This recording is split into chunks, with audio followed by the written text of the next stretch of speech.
Here we go, a beautiful Thursday here in Southern Ontario. Bob McCowan and John Shannon Hello, Robert. with you. Hello, John. Two guys that need no introduction, two of the top writers in this country. Steve Simmons of Post Media, Bruce Arthur of the Toronto Star will join us. In addition to being high quality journalists, these are two guys who have spent a significant amount of time, as I know you have, at Olympic Games. And we are now a little over a month away. Simmons has got to be close to 20. He's got to be close to 20 Olympics. And I've been to 8.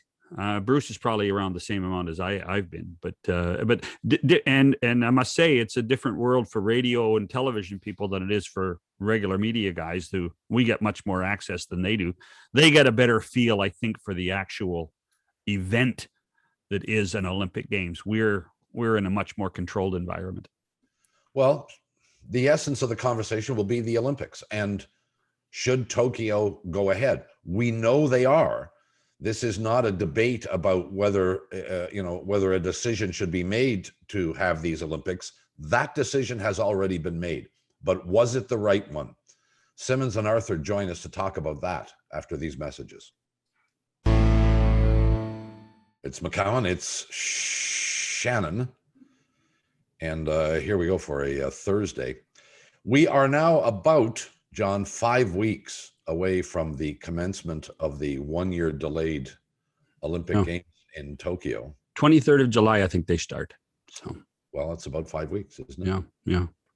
And 6, maybe. Look, I'm not really an Olympic guy, but like everybody else, when it happens, once every 4 years, you are. Yeah, well, yeah, you watch, for 17 days or whatever the hell it is. But these Olympics, of course, are different from all others because of the COVID situation, and specifically because Japan is behind North America, certainly in terms of administering vaccines. Steve Simmons of Post Media and Bruce Arthur of the Toronto Star join us to talk a little bit about this. You guys have been on top of this. You've been watching all this stuff. I know, Arthur, you've been spending probably more time than you would like on the COVID situation.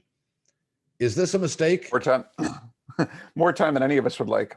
Yeah, well, is this a mistake to even contemplate starting these games? Well, there's a few different ways to answer that. It probably is. It's at the very least a risk, right? Because the idea of flying everyone from all the countries in the world to one place, a place with a vaccination rate which is rising, but is still, I believe, under 10%, and then having them fly home in not the middle of a pandemic for Canada, but it's still the middle of the pandemic for a great amount of the globe. Like, we're way ahead of a lot of people.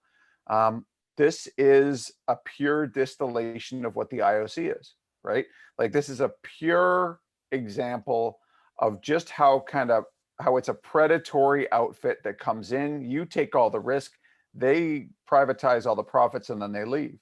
And Japan's going to do this because they bet $25 billion on an Olympics. And it's not a complete disaster there right now. Like, the cases are actually dropping. And that's probably the best news that you can say for the Tokyo Olympics, is that Japan has actually taken the state of emergency off. You can argue whether they should have, though. Simmons, go ahead. Look at it from really two perspectives. The bigger picture being the pandemic and what's going on in Japan right now, and that the people are very much against this. And yet, because I guess I've done so much Olympic coverage over the years, that I really feel for the athlete. They train their entire lives. They put their lives on hold to become Olympians.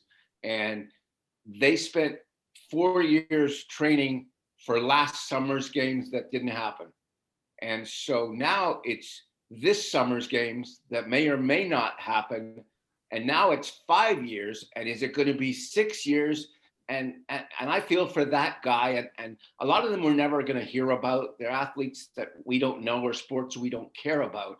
But it doesn't mean that they're not serious about their pursuits and they don't work awfully hard at becoming Olympians.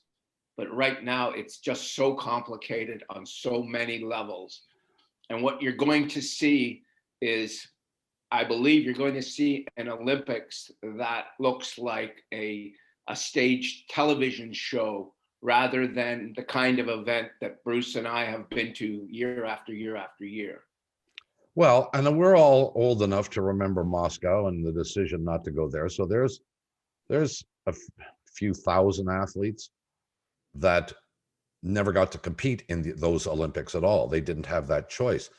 Is delaying this thing for another year? Well, it won't be another year, Bob. It won't, because they're not.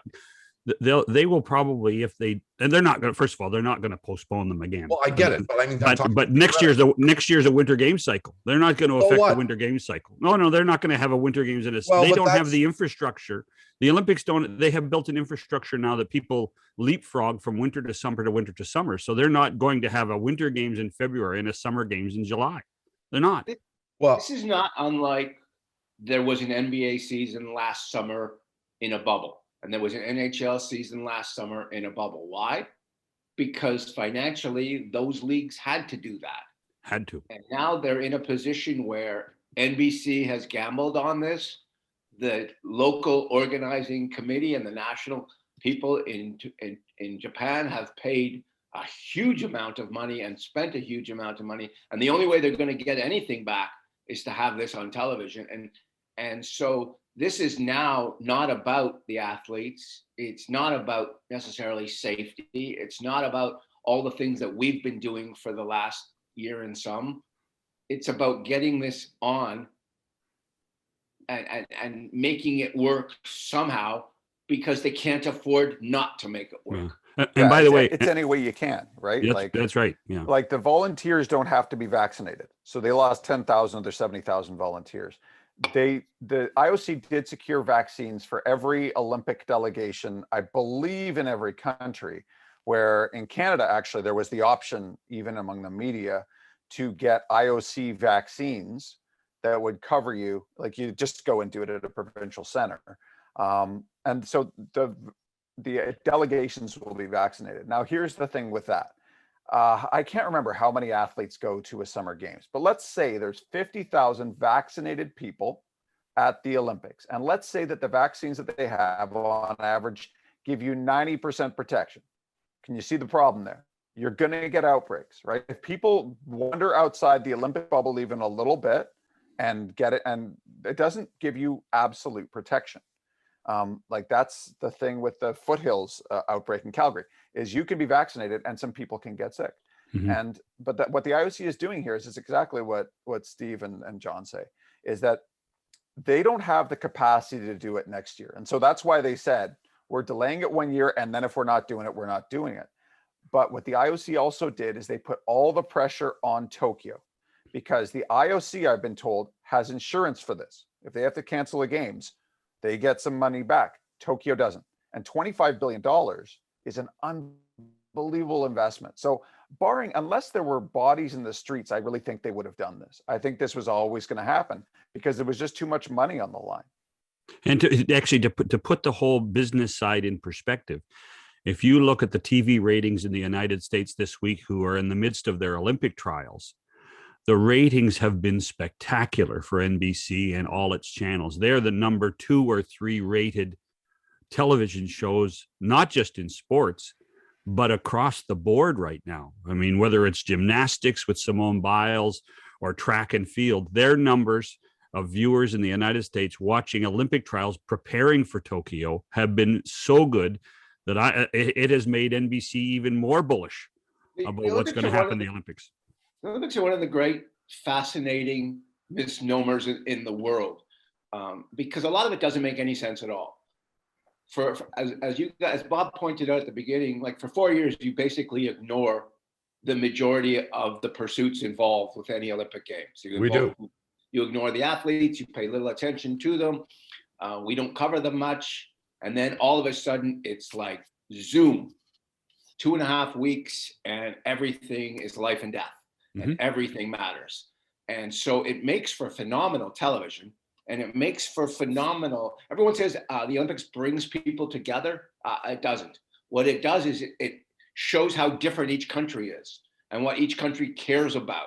And what we in Canada might care about this event, in Eastern Europe, they might care about that event. And so it goes country to country and continent to continent that way, but we're all fascinated by it in that way. And so we're all going to be tuned in when July begins, because it's what we do and what we've been trained to do.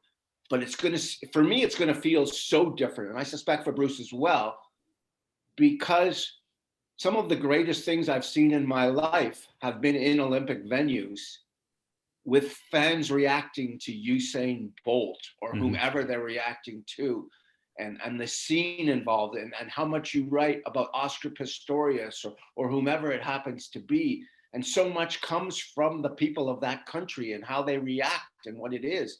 Well, in an empty stadium, it's, again, it's going to look like, a game show for television without an audience, Saturday Night Live without an audience. It's always kind of a television show, though, right? Like there's two parts of an Olympics, and one is the TV show, and that's where the big money comes in, and that'll look probably more or less the same. They'll change the angles a little bit. John would be able to know more about this than me, but they'll make it look decent on television. And for most of the world, that's how they will experience the Olympics. The other Olympics is the one, Steve, that you and I have experienced so many times, which is there's sometimes when there's like no buzz around an Olympics, right? There's sometimes where the buzz doesn't exist at all.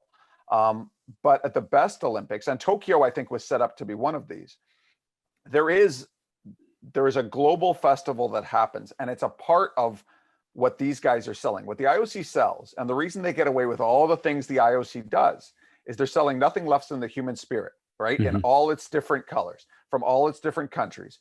And like, you get to see, no matter where someone wins or loses, there's a chance they cry. It's such a powerful emotional thing.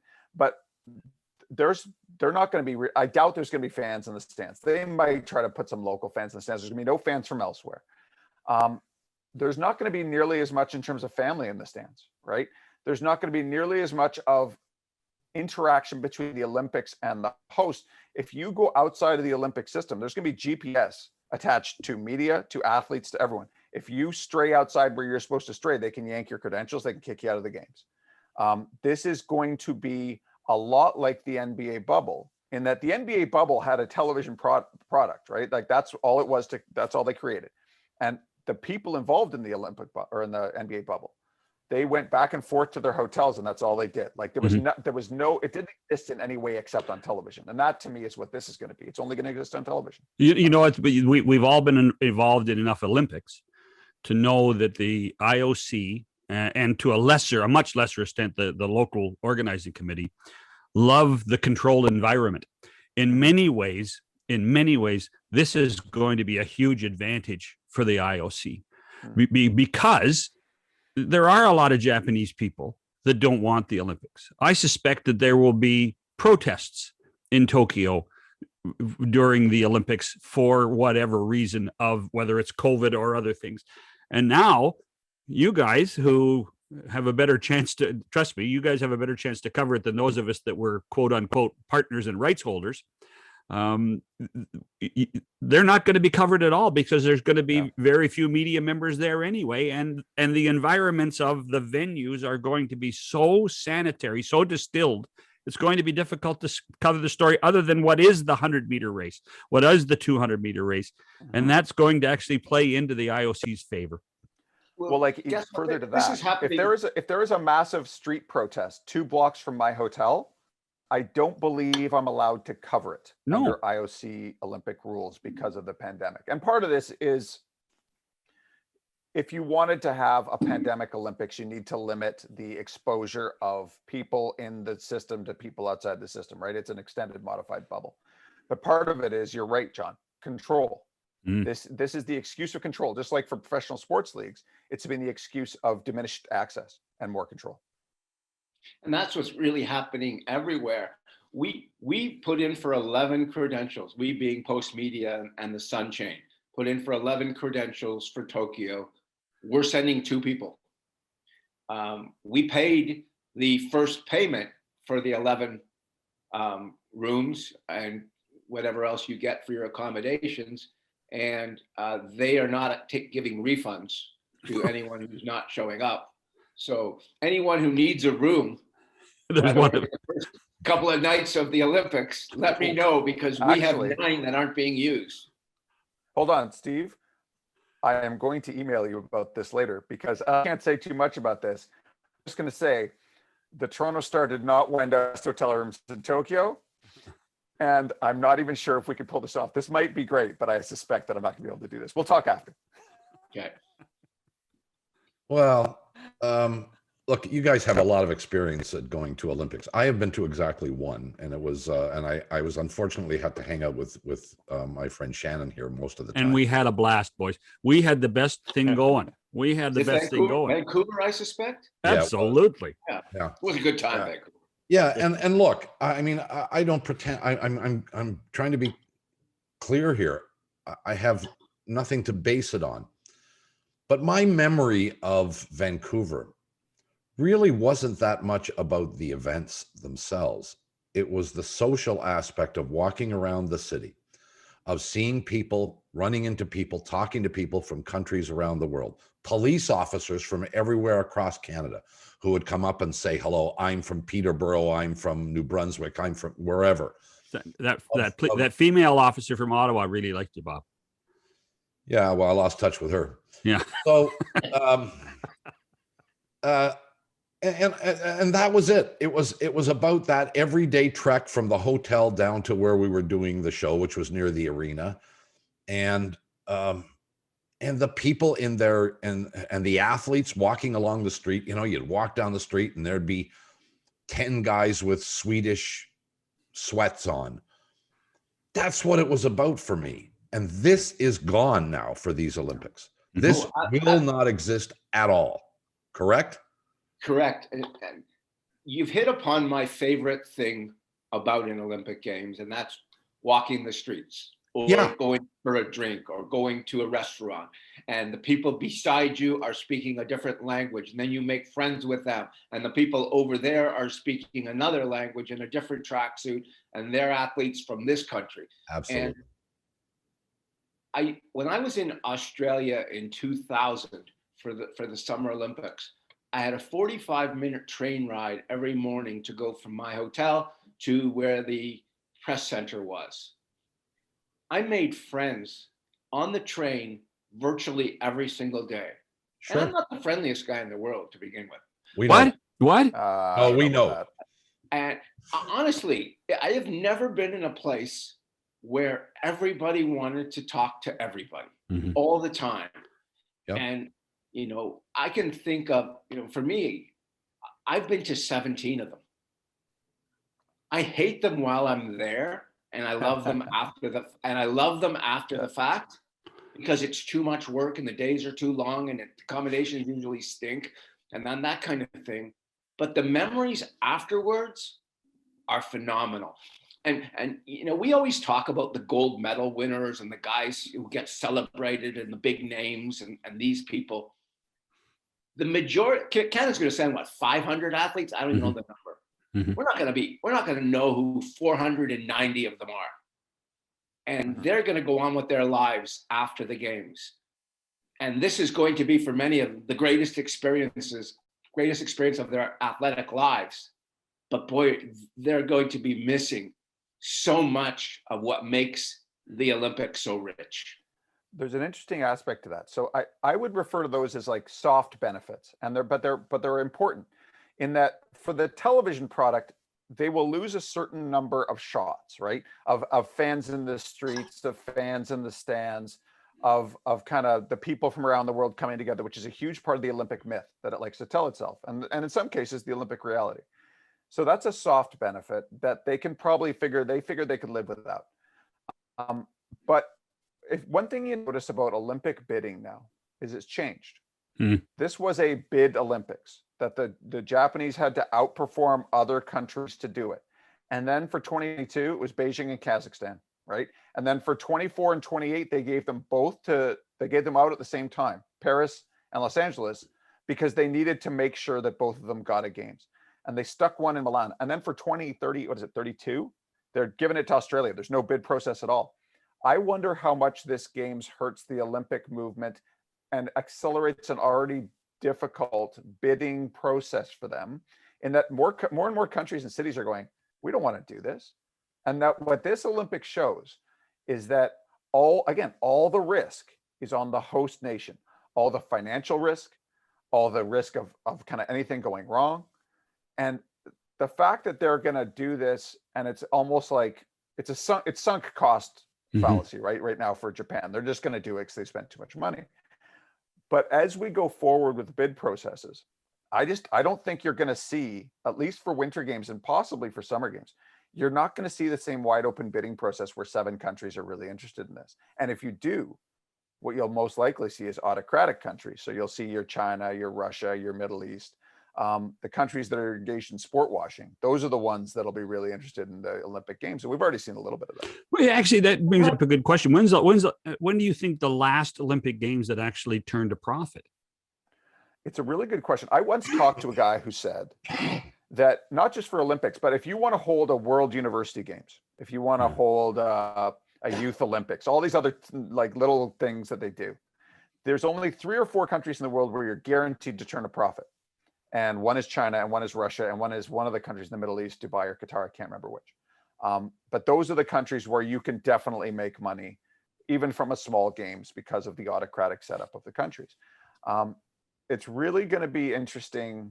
Like, the question you get is, it becomes a difficult argument for profit. Like, look at Vancouver. They built a new highway up to Whistler, which was important. They built a convention center. They built community centers. Like, there was certain infrastructure that they wouldn't have built on their own, which are a net benefit to the city, but it still costs money. Yep. Right.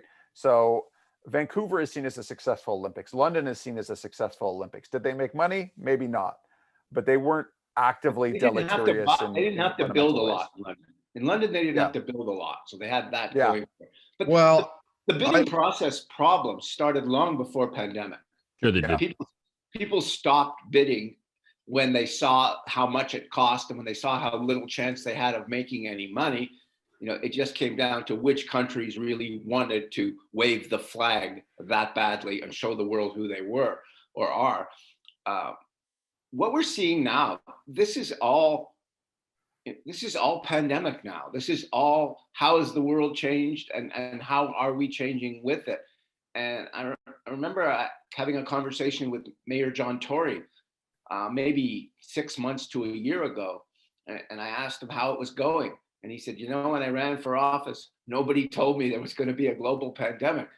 And it was like, there's no book that tells you how to operate in all of this. And I think that's what we've seen in sports as well. I mean, everybody's kind of making it up as they go along, with the one sort of common thing between the NHL and the NBA and the NFL, and now, the Olympics and everything else, is that the people in charge want to be in control, and they want to control the message more than ever before. And I worry, when the dust clears, if they're not still going to be in control as they are right now, and we're going to be pushed to the side more and more in the future. Well, the notion, even the conversation that we're sort of having here about the economics of the Olympics is absurd. At one point, again, you guys know better than me, I thought LA was the last Olympics that actually made money. Calgary made a lot of money in '88, Bob. Calgary, in fact, they created a whole fund process they had a $200 million fund under the Calgary Olympic Development Association that is still benefiting the city of Calgary. Well, how many Olympics have there been since '88, and how many? Too many. Made money? And the answer is, we think none. Yeah. And there is still this, these government agencies and people who purport to want the Olympics operate under the false assumption that you can actually make money at this. It's virtually impossible. Look at what Sochi did, and the amount of money that was spent there. I mean, $56 billion.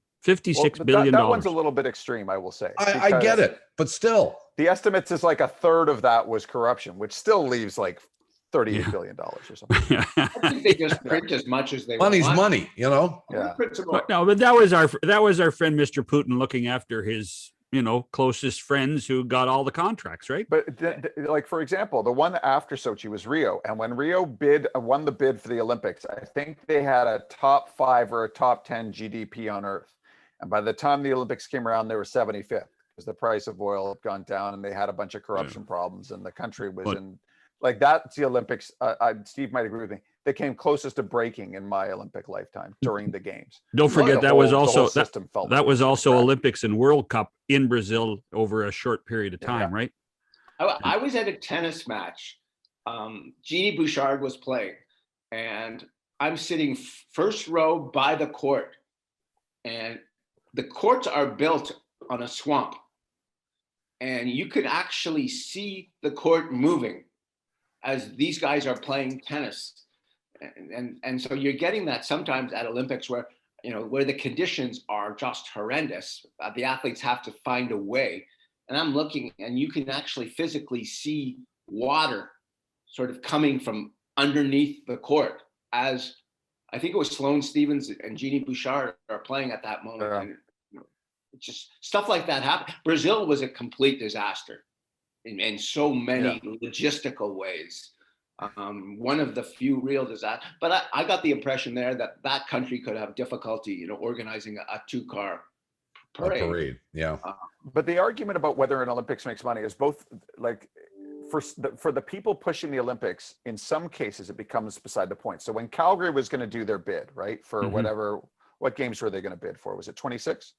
26, 26. Yeah. The argument that people who were not necessarily Olympic people were making to me in government, which is that Calgary had not had a significant infrastructure kind of push since '88, right? That had some little things done, but like there were huge infrastructure projects which weren't getting done in Calgary, and the Olympics might be the spur to do it. Now, you can argue whether that's a cynical way to govern, right? You can argue that if that's a recognition that a lot of governments and a lot of societies are kind of have real problems when it comes to infrastructure. But that's the argument, is that this stuff gets built and there's an excuse to do it. Now, that's a tricky process to apply to a lot of different things, especially with what you have to build for games. The 2 times Toronto bid for the Olympics, I remember talking to the people involved in the bids, and they were talking, as Bruce says, about, we're going to build this, or we're going to have a subway in from the airport, and we're going to do that. And my thing to them was, why don't you do it anyhow? Well, I'll tell you part of the problem. They did do the subway in the airport. Well, I know, but I'll say this though, like Pan Am games. How many high performance or community centers were built in Toronto for the Pan Am games? Like nothing had been built in 50 years. Like every rink you walk into, why does it take the games to do what you should do politically to begin with? Well, I'll answer the question for you, Simmons. And it was personal experience again. I used to live very near John Bitthove, who was one, as you guys know, was one of the real pushers for Toronto. You should pardon the expression. And we used to meet every night in a park between our 2 houses. And when you could meet in a park between houses. Remember those days? Meet in a park. And he brought his dog and I brought my dog, and the 2 dogs would go run around the park. And Bitthove and I would sit on a park bench at 11:15 at night and argue about the merits of the Olympics. And that's the problem, is that the Olympics as a movement to get them is a private enterprise that then sucks government in to pay for it. And without that, governments don't do anything with Olympics. They pay for them. That's the reason why these things get built in an Olympic scenario and not in a normal scenario. No different than the highway in Vancouver. Would never have been done. But the government can direct where the money goes, right? Government can kind of, okay, if you're going to do this, you need a highway up to Whistler, and you need the convention and all of that. But yeah, the argument to why they don't do it and they should do it is things cost money. And when there's competing interests in a society, it's just harder to say we're going to build, like the Pan Am Center in Scarborough. It's a fabulous building. That's where the swimmer training right now. They've been training there for years. Like if we win medals, it's going to be because of more largely the work done at the Pan Am Center. That doesn't get built unless the Pan Am Games happen, because there's too many other things to do. Like you got to keep the Gardner from falling down, right? Yeah. Like we're going to spend 1/3 of our capital infrastructure money in Toronto on like keeping the Gardner from falling down on people. And so this stuff gets hard. So you need a bigger vision. And that's honestly, like, that's the only argument for hosting an Olympics, I would say, for the wider society. Like Canada's going to bid for an Olympics in the 2030s.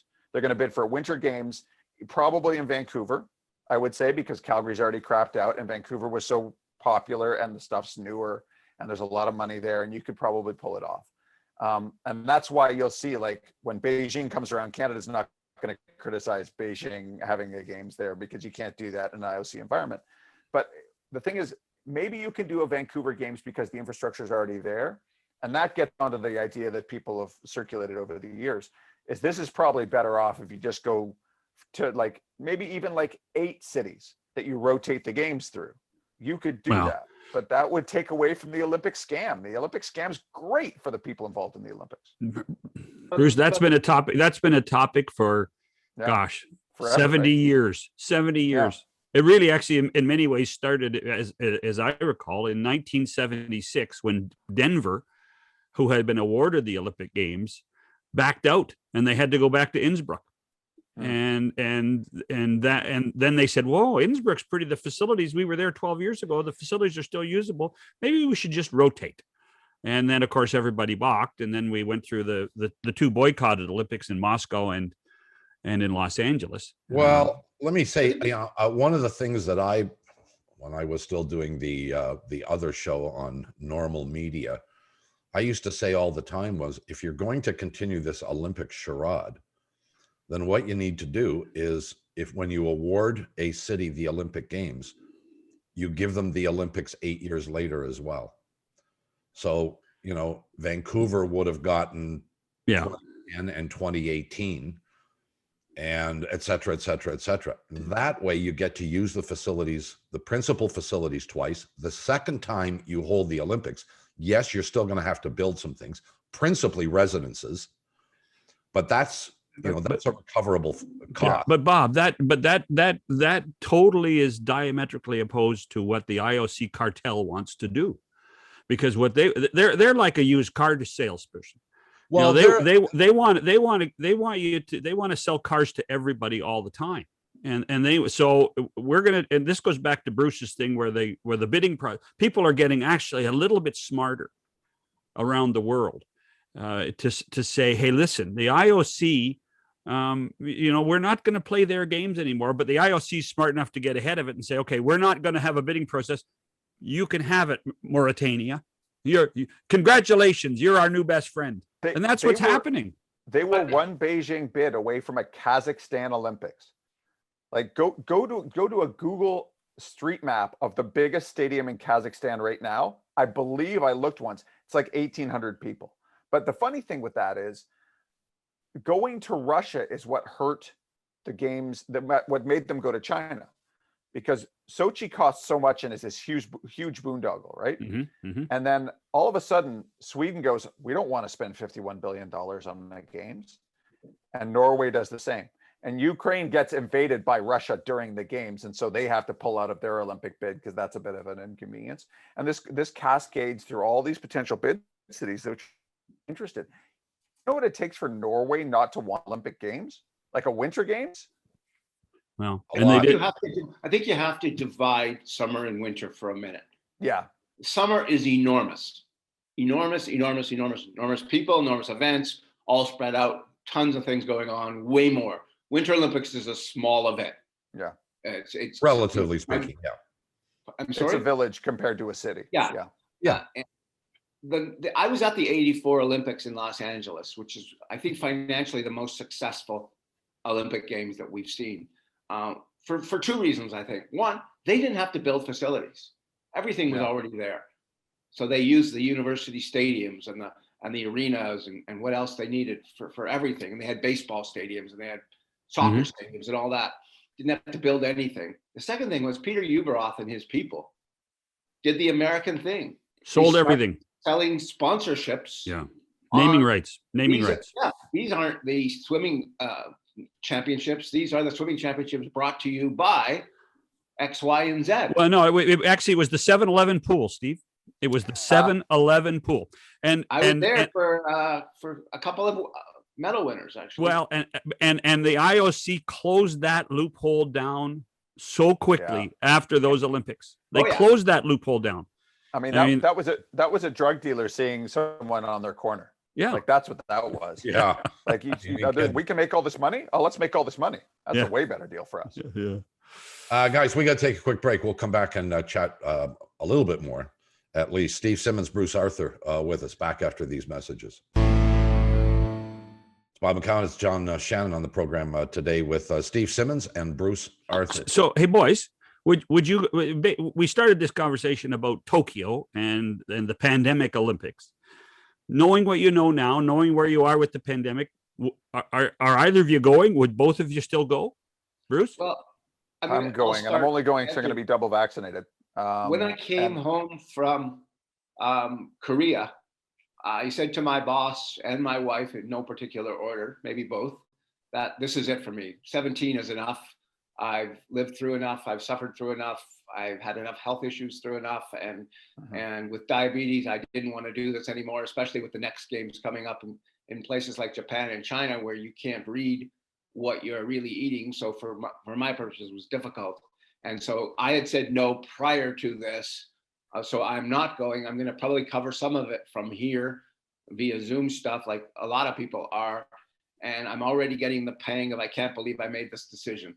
So that's where I stand. Here's the thing. I'm willing to bet, like the Olympics I've done every Olympics since '08. They've been the greatest professional experiences of my life, right? Like as Steve said, it's like writing. I love having written. I love having done an Olympics, right? It's indelible memories. It's such a professional challenge. It's incredible. This is the one that I would have been fine if they canceled, because for all the reasons that we talked about, this is not going to be an Olympics. If there's a protest in the street against the Olympics, I don't think I can cover it. If there's a parent in the stands that is like crying about their kid, I can't go talk to them. Journalistically, there's going to be a slight advantage of going to Tokyo, and you're going to be able to get people in mixed zones and occasionally one-on-one. But this is going to be, I would guess, the worst 3 weeks of my professional career. So Steve, I think you made the right call, even without knowing it was the right call, because I saw Steve in Korea, and people don't understand the miracle of Steve's career. Like all the things that he fights through every day, like from diabetes to insomnia, which you've talked about, and like you don't like flying, like all these things. Like Steve's incredible. His career is incredible, and that was the games where I was really worried about him in Korea. Like everything was going wrong with all the things that he fights every day. And so I'm glad he's not going, actually, and not just because, like, I like being at Olympics with Steve. I'm glad for him he's not going, but I'm going to go, and I'm probably going to regret it. Like I'll have done it. I'll do the best job I can, but it's going to take 3 weeks away from my family. The planning is hideous. You have to, like, the cost is immense. And I wonder if we all should have stayed home, honestly. Maybe I'll change my mind by early August. Well, we operate now in an environment where we feel a lot more safe here in this country. 3 or 4 months ago, that wasn't the case. The likelihood of an outbreak in Tokyo is negligible. I think we all believe that. But what if? No, I think we hope that, Bob. I don't think we believe it. I think we hope it.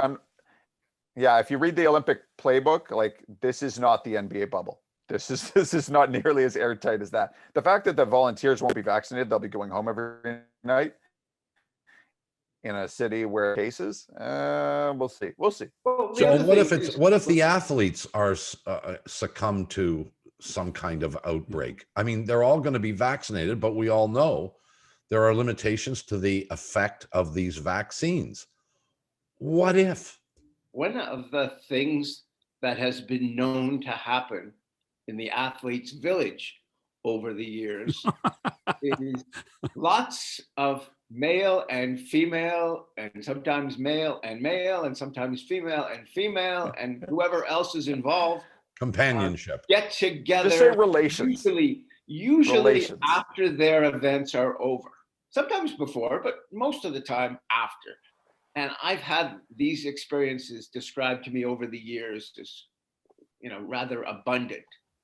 And I wonder now in this COVID world, what happens if athlete A and athlete B hook up and one has come down with a variant of some kind, because the NBA bubble and all the NHL stuff, there were no variants of consequence at that time. right.